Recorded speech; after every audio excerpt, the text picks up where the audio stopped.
কলকাতায় ১২ই নভেম্বর মঙ্গলবার দুপুরে দলীয় রাজনীতি মুক্ত ময়দান গড়তে ফুটবলার গোষ্ঠফালের মূর্তির সামনে এক বিক্ষোভ সমাবেশ ও মানববন্ধন কর্মসূচি অনুষ্ঠিত। কলকাতা থেকে জীবনচন্দ্র দাশের পাঠানো ভিডিওচিত্রে বিস্তারিত দেখুন। রাজপথ ছাড়ি নাই, আমায়া তোমার ভয় নাই, রাজপথ ছাড়ি নাই, এই তিলোত্তমা ভেব না, সেটিং হতে দেব না, পটাশপুর ভেব না, সেটিং হতে দেব না, কামরুনি ভেব না, সেটিং হতে দেব না। জোস জোস জোস জোস জাস্টিস ফর আর জীবন ময়দান করতে আমাদের না, সেটিং হতে দেব না। উই ডিমান্ড তুমি আমি আবার কে? তুমি আমি আবার কে? তুমি আমি আবার কে?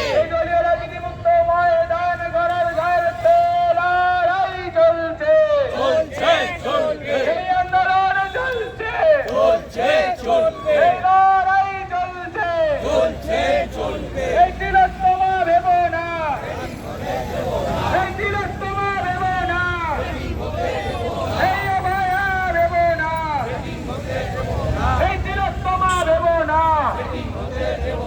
We demand, we demand, fight for, we demand, এই লড়াই চাই, এই লড়াই লড়বে কে? তুমি আমি আবার কে? We লড়াই লড়বে কে? তুমি আমি আবার কে? এই লড়াই লড়বে কে? তুমি আমি আবার কে? We demand, Justice! we demand, Justice! fight for, Justice!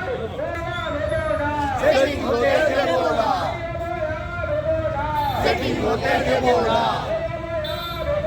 Setting হতে দেব না, সেটিং হতে দেব না।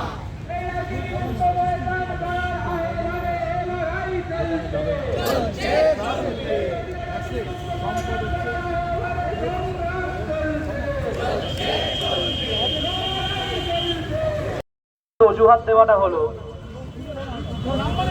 যে পর্যাপ্ত পরিমাণ পুলিশ প্রশাসন দিতে পারবে না, তারা কোনো নিরাপত্তা দিতে পারবে না। আমরা তৎক্ষণাৎ একটি স্টেপ নিই, যেটা আমরা যুবভারতী ক্রীড়াঙ্গনের বাইরে সমস্ত ইস্টবেঙ্গল মোহনবাগান মহামেডান সমর্থকেরা একত্রিত হই এবং আমরা ওখানে একত্রিত হয়ে কি দেখলাম, যে পরিমাণ পুলিশ ওখানে সেদিনকে উপস্থিত ছিল সেই পরিমাণের যদি 1% পুলিশও যুবভারতীতে সেদিনকে যেওয়া যেত তাহলে 3টে ডার্বি হয়ে যেত।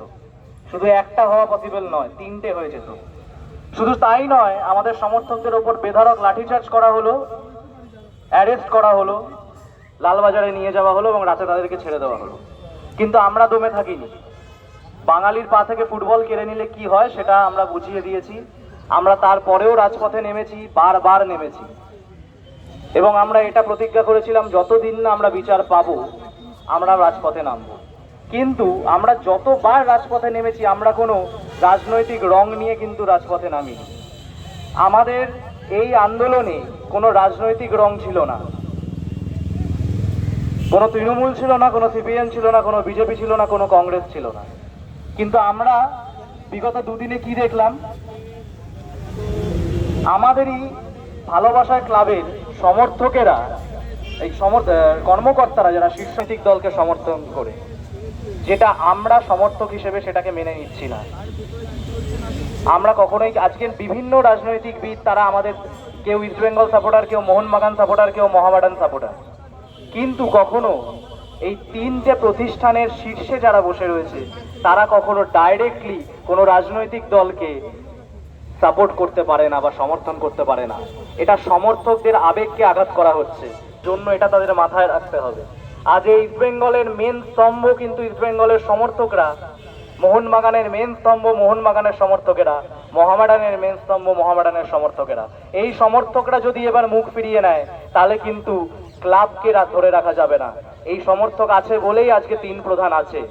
সুতরাং সমর্থকদের আমাদের এই মঞ্চ থেকে আমার বিশেষভাবে এবং আমার সাথে সাথে এখানে প্রত্যেকের একটাই আবেদন থাকবে ক্লাব কর্তাদের কাছে, রাজনীতিকে রাজনীতির জায়গায় রাখুন, ময়দানকে ময়দানের জায়গায় রাখুন। হতেই পারেন আপনারা কোনো রাজনৈতিক দলের সমর্থন, কিন্তু তার সাথে আমাদের প্রিয় দলের নামটাকে যোগ করবেন না। আমাকে কিছুক্ষণ আগে একজন প্রশ্ন করছিলেন যে তোমরা যে এত আন্দোলন করছো, এত কিছু করছো, তোমার কি মনে হয় তোমরা শেষ অবধি বিচার পাবে, তোমরা জিততে পারবে? তাকে সে হয়তো জানে না ইস্ট বেঙ্গল, মোহনবাগান, মোহামেডান কখনো হারতে শিখেনি। তারা যখন মাঠে নেমেছে, তারা যখন ময়দানে নেমেছে, এ লড়াই তারা জিতেই বেরোবে, তারা বিচার পাইয়েই বেরোবে। যারা বলেছিল খেলা হবে, তারাই একদিন আমাদের পা থেকে খেলাটাকে কেড়ে নিয়েছিল। এবার আমরা সমর্থকরা বলছি খেলা হবে, এবার ভয়ঙ্কর খেলা হবে, এবার সমর্থকরা খেলবে।